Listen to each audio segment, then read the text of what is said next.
Assalamualaikum warahmatullahi wabarakatuh. Hello everyone, my name is Clarissa Jade. I'm from 6 South Tambun High School and I will storytelling about Abdullah bin Umar.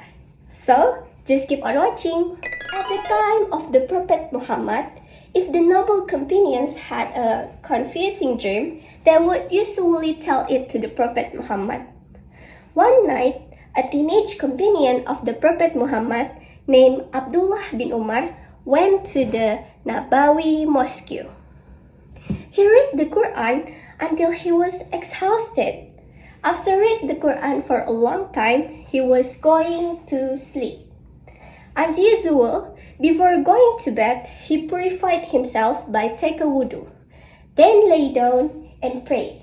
Bismika Allahumma ahya wa bismika amut. Amin. Oh Allah, by your name I live and by your name I die. That is how the Prophet Muhammad guided him to sleep properly.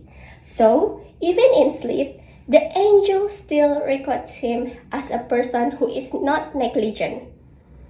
While slowly closing his eyes, Abdullah bin Umar continued to say the name of Allah until he finally fell asleep. In his deep sleep, he had a dream.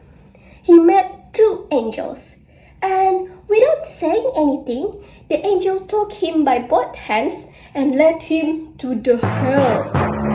In his dream, the hell was like a well of blazing fire, extremely hot. In that hell, he also see people he had known, and they were roasting and enduring incomparably painful punishment. Help! Help!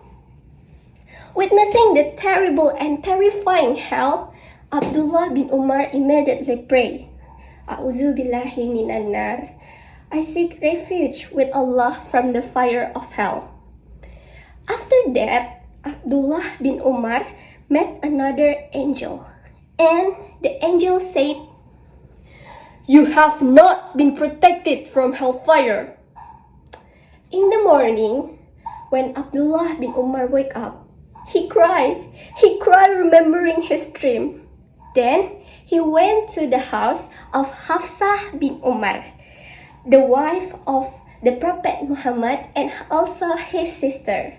He told her about his dream with an anxious heart. After that, Hafsah went to the Prophet Muhammad and told him about her brother's dream. Immediately, the Prophet Muhammad said, The best of men is Abdullah bin Umar if he is willing to pray at night. Hearing the Prophet's word, Hafsah was delighted. She immediately went to her brother Abdullah bin Umar and she said, My brother, the Prophet said that you are the best of men if you are willing to pray at night. The last angel you met said that you have not been protected from hellfire. That because you have not prayed tahajjud. If you want to be safe from hellfire, you must do tahajjud every night. Don't waste the third hour of the night because that is the time when Allah subhanahu wa ta'ala call his servants. That is the time when Allah subhanahu wa ta'ala hear the prayers of his servants. Since then, Abdullah bin Umar never left tahajjud prayer until the end of his life. In fact, he often spent his night praying and crying in the presence of Allah subhanahu wa ta'ala. Every time he remembered his dream, he cried. He prayed to Allah to be safe from the hellfire. He tried his best to worship Allah, seeking Allah's pleasure, in order to be among to his servants who were saved from the hell, and gain the victory of heaven.